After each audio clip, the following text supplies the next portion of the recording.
Good evening friends, welcome to another session of life lessons. एक मशहूर कहावत है, जिंदगी हमेशा हमें कुछ ना कुछ सिखाती रहती है, पर सवाल यह है कि हम क्या सीखना चाहते हैं। दोस्तों, कभी आपने गौर किया है Rolls Royce, BMW, Mercedes, McLaren, Ferrari, इन सभी गाड़ियों के एड्स टीवी पर उतने ज़्यादा नहीं आते जितना कि उन गाड़ियों के जो मिडिल क्लास अफोर्ड कर सकते हैं। क्या कभी आपने टॉप 1% सेलिब्रिटीज को काउच पर बैठे हुए पूरे दिन टीवी देखते हुए पाया है, या फिर कोई ऐसा काम जिसे आमतौर पर मिडिल क्लास करते हुए अपना टाइम किल करता है? तो सवाल यह है कि आखिर ये टॉप 1% बिल्कुल अलग तरह की जिंदगी क्यों बिताते हैं? क्यों इनकी आदतें, इनकी ज़रूरतें और इनकी हॉबीज मिडिल क्लास जैसी नहीं होती?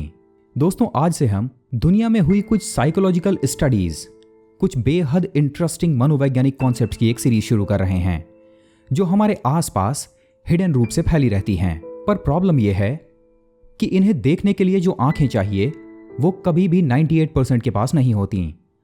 इन साइकोलॉजिकल स्टडीज को इस तरह से डिजाइन किया जाता है कि आमतौर पर लोग इन्हें समझ ही नहीं पाते, और दूसरी तरफ ज्यादातर लोग इनमें इंटरेस्ट ही नहीं लेते। नतीजा ये होता है कि टॉप 1% पूरे संसार का लगभग 90% वेल्थ एंजॉय करते हैं। इस पूरी सीरीज के दौरान हम छोटे छोटे वीडियोस अलग अलग साइकोलॉजिकल स्टडीज से लेकर आएंगे, जिनमें यह बताया जाएगा कि आखिर ये स्टडीज किस तरह से हमारे रोजमर्रा के जीवन को अफेक्ट करती हैं और हमें इनसे क्या सीखना चाहिए। आज के इस पहले सेशन में हम बात करने जा रहे हैं द बैंड वैगन इफेक्ट की। दोस्तों, बैंड वैगन इफेक्ट की शुरुआत 1920 में यूएस में एक पॉलिटिशियंस के द्वारा शुरू की गई थी। ये एक तरह का कॉग्निटिव बायस है। इसे आसान भाषा में समझिए, एक राजनेता जो कि चाहता था कि बहुत सारे लोग उसके पक्ष में वोट दें, पर उसे कोई रास्ता नहीं सूझ रहा था। इसलिए उसने क्या किया, एक घोड़ा गाड़ी ली, उस घोड़ा गाड़ी पर बहुत सारे बैंड वाले बैठा दिए और उनके पीछे अपने चाहने वालों की 10-20 आदमियों की एक भीड़ खड़ी कर दी। ये गाड़ी पूरे शहर में घूमती रही बैंड बजाते हुए, और लोग उसके पक्ष में नारे लगाते रहे। ज्यादातर लोगों को यह लगने लगा कि इस नेता को काफी लोग पसंद कर रहे हैं। जो भीड़ शुरुआत में 10 लोगों से शुरू हुई थी, वो एक एक करके बढ़ते हुए धीरे धीरे 100, 500, 1000 और यहां तक कि अंत में इलेक्शन वाले दिन इस राजनेता ने इस बैंड वैगन इफेक्ट के आधार पर वो इलेक्शन भी जीत लिया। साइकोलॉजी की दुनिया में ये one of the best example है जहां पर आप दूसरों के द्वारा प्रभाव करने का इस्तेमाल करते हैं अपने लिए डिजायर्ड रिजल्ट पाने के लिए। तो जरा इस कॉन्सेप्ट को ध्यान से समझिए। आपके पास एक टारगेटेड ऑडियंस होती है जिसे आप अपने पक्ष में करना चाहते हैं, पर उनमें से ज्यादातर लोग आपकी बात नहीं मानने वाले, और आपको ये बात मालूम है। इसलिए आप करते क्या हैं, आप सबसे पहले अपने कुछ जानकार लोगों की एक भीड़ इकट्ठी करते हैं और अपने उस प्रोडक्ट को जिसे आप लोगों को बेचना चाहते हैं इन लोगों के बीच डिस्ट्रीब्यूट करते हैं, और इन लोगों से उसकी पॉजिटिव कैंपेनिंग करवाते हैं।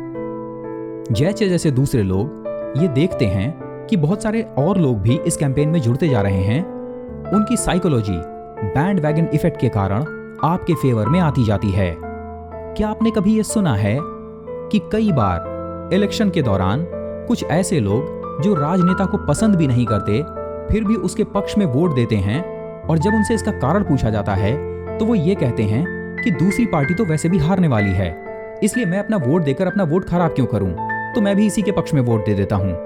यह बैंड वैगन का बेहद सफल एग्जाम्पल है। साथ ही साथ आपने कई बार यह भी देखा होगा कि कई बार बहुत सारी कंपनियां अपने उत्पाद को दर्शकों को बेचने के लिए यह कहने से गुरेज नहीं करती कि हमारा उत्पाद लगभग 2.5 लाख लोगों द्वारा प्रयोग किया गया है। यह बड़ा नंबर इस बात की ओर इशारा करता है कि इंडिविजुअल अपने आप को उस भीड़ के साथ जोड़कर देखना चाहता है। ह्यूमन इवोल्यूशन के दौरान इंसानों के लिए जो चीज सबसे ज्यादा फेवरेबल, फायदेमंद और सिक्योरिटी देने वाली थी, वो थी उस झुंड का पार्ट हो जाना। कभी ये महसूस कीजिए कि आमतौर पर जब आप एक भीड़ में खड़े हों और अचानक उस भीड़ से आपको बिल्कुल अलग कर दिया जाए तो आप बुरी तरह से असहज महसूस करते हैं। आप किसी तरह से ये कोशिश करते हैं कि उस भीड़ के बीच में चले जाएं। हम में से बहुत कम लोग हैं जो उस भीड़ से अलग होकर खड़े हो सकते हैं और सरवाइव करते हैं। ये हैं वो टॉप 1%, पर हम बात कर रहे हैं रेस्ट 98% की। यहीं पर बैंड वैगन इफेक्ट काम आता है। कंपनियां अपना प्रोडक्ट्स बेचने के लिए लोगों के साथ बैंड वैगन इफेक्ट का काम करती हैं। पॉलिटिशियंस पब्लिक से वोट पाने के लिए इसी बैंड वैगन इफेक्ट का इस्तेमाल करते हुए अपनी रैलियों में बड़ी बड़ी भीड़ करते हैं। स्टॉक मार्केट के अंदर किसी भी शेयर को यह बताकर जब पंप किया जाता है कि इसे कितने लाख लोगों ने खरीदा है, तब लोगों की भीड़ उस शेयर को खरीदने के पीछे पड़ जाती है। जब भी आपको यह बताया जाता है कि दुनिया में सबसे ज्यादा लोग एप्पल फोन इस्तेमाल करते हैं, तब आप उस बैंड वैगन इफेक्ट के कारण ही उसे पाने के लिए लालायित हो जाते हैं। यहां तक कि एक 5 साल का बच्चा भी अपने दोस्त के पास जिस तरह का ज्योमेट्री बॉक्स है, उसे ठीक वैसा ही ज्योमेट्री बॉक्स चाहिए होता है, क्योंकि ये उसे उस भीड़ में शामिल होने के लिए इनेबल करता है। अब जरा एक चीज ध्यान से सोचिए, क्या आपने कभी ये गौर किया है कि टॉप 1% लोग जो पूरी दुनिया में बिल्कुल अलग तरह से सोचते हैं, कभी भी बैंड वैगन इफेक्ट का शिकार नहीं होते। हमेशा ये कहा जाता है कि अगर आप जीवन में सफल होना चाहते हैं तो लीक से हटकर काम कीजिए। दूसरे जो लोग कर रहे हैं या फिर जो लोग जो कुछ भी कह रहे हैं उसकी परवाह मत कीजिए। जरा इन दोनों ही सिचुएशंस के बीच में आने वाला कोरिलेशन देखिए। यदि आप भीड़ के साथ रहते हैं तो आप बैंड वैगन इफेक्ट का शिकार होंगे। वहीं अगर आप टॉप 1% में आना चाहते हैं तो आपको भीड़ से अलग होना होगा।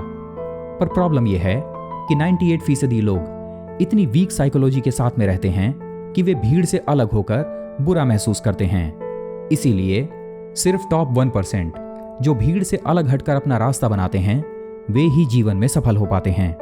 सो अगली बार जब कोई इंसान आपको कुछ बेचने की कोशिश करने लगे या फिर किसी राजनेता के पास आप बहुत बड़ी भीड़ देखें और ये सोचकर उसके फेवर में वोट करने का मन बनाने लगें, या फिर किसी एक शेयर को सिर्फ इसलिए खरीदने को तैयार हो जाएं कि उसे ज्यादातर लोग खरीद रहे हैं, तब ध्यान दीजिएगा आप साइकोलॉजी के सबसे शानदार ट्रैप में फंसने जा रहे हैं, जिसका नाम है बैंड वैगन इफेक्ट।